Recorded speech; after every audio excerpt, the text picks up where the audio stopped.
ImageSonny Gray, who struggled in his 2 seasons with the Yankees, was far better on the road last season.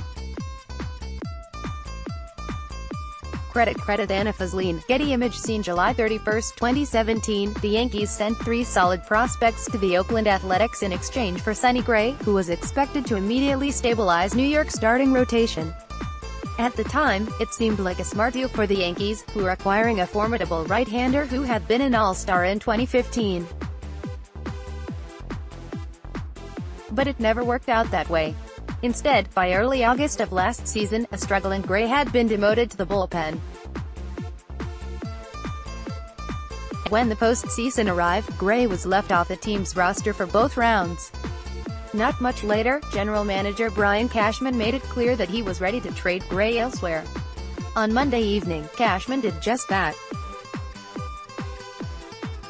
The Yankees announced that they had sent Gray and a minor league pitcher to the Cincinnati Reds in exchange for a second base prospect, Shed Long, and a draft pick.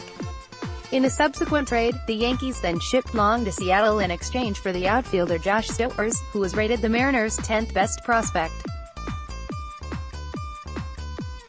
Change of scenery could benefit Gray, who is 29.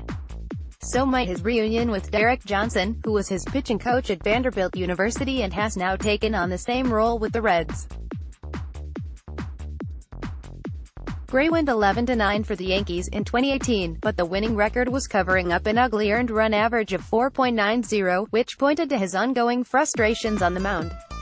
To outside observers, it appeared he never found a comfort zone in the Bronx. As a condition of the trade, Gray agreed to a 3-year, $30.5 million contract extension with the Reds. He was already due $7.5 million in 2019 in what would have been his final season before free agency. In all, he is now guaranteed $38 million over the next 4 seasons, and his contract also calls for a $12 million club option for the 2023 season. The trade for Gray is the latest off-season move by the Reds as they attempt to shift from rebuilding to relevancy. Other veterans the Reds have acquired this winter include the pitchers Tanner Roark and Alex Wood and the outfielders Matt Kemp and Yasiel Puig.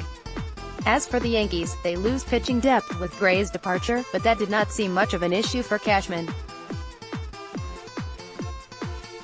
At present, the 2019 Yankees rotation will feature Masahiro Tanaka, Luis Severino, CC Sabathia, who had a minor heart operation last month but has since been cleared for baseball activities, James Paxton, who was acquired in a trade with Seattle earlier this winter, and J.A. Happ, who was resigned to a 2-year, $34 million contract last month. Behind them will be, among others, Domingo German, Luis Cessa and Jonathan Loaiziga.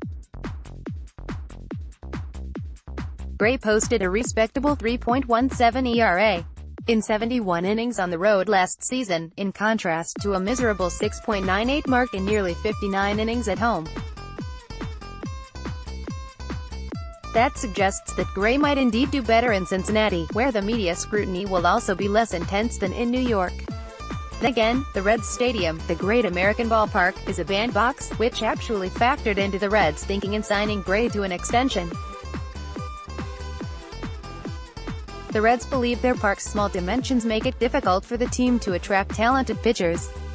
In Gray, the Reds saw an opportunity to lock up a veteran starter who has had previous success and to do so at a reasonable rate. If Johnson, who helped turn Gray into one of the most accomplished pitchers in Vanderbilt history, can get Gray back on track in 2019, the Reds can feel good about the deal. Tyler Kepner contributed reporting.